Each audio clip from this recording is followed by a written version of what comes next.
All right, what we're going to discuss here is delay compensation.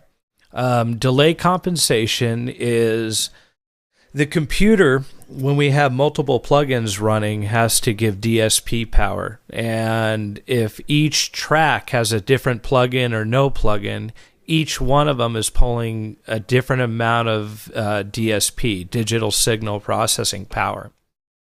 So we want to make sure that if one plugin is pulling more power than another, or a track that contains no plugin at all, that one of them isn't being delayed out by a given amount of samples.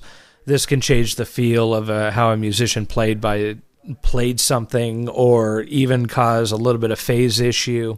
So we just want to make sure that everything is being delayed the exact amount of time. So how do we do this? First thing we need to do is view our delay compensation. So under View, I'm going to come down to Mix Window Views and down to the delay compensation. As you can see, this window opens up here and there's no values here. And the reason being is I have to enable the delay compensation itself. So under Options, you come down to Delay Compensation and check it. Now we can see here all of these numbers appear. What these numbers represent is the amount of samples that are being delayed or taken. So as I scroll the bottom here, we can see all green, and then we have this one that is orange. The orange is representing out of all my tracks on the session, which is a very large session with many plugins and a lot of different routing. So out of all these tracks, the one that's drawing the most amount of DSP power is my bass effects here.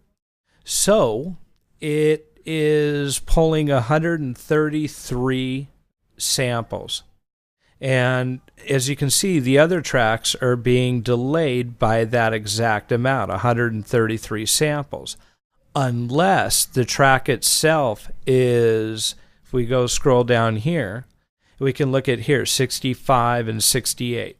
It means that this is being delayed by 65 samples, while this one's being delayed by 133. So it delays it only by 68. So the total delay equals 133 samples of delay. The computer is automatically doing this because I have already set my delay compensation engine. And we go under setups here to playback engine. And here we have our delay compensation engine. We have none, which means that the computer will not adjust the DSP or utilize any DSP for delay. Short says anything up to 1,023 samples, it will delay, so you would not have to do anything automatically. And the long, again, 4,095 samples per channel, which is just pretty big.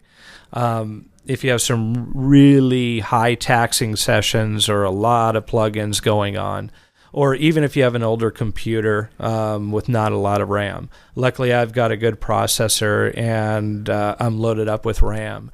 So even with an intense session like I've got going on with this one, my short delay compensation engine is enough. So hit OK there. And so none of these plugins are being delayed more than 1,023 samples. If it was, we would see this as being red in color. And if it was, I could do an automatic. I could adjust it. So let's say that my computer was not already adjusting for this 133 samples. I could manually do it and enter it in here. So now it would be adjusting that track, playing it 133 samples behind.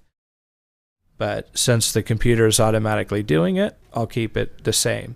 And I want to show you, if I were to copy this plugin a few times, just because I know it's a taxing one,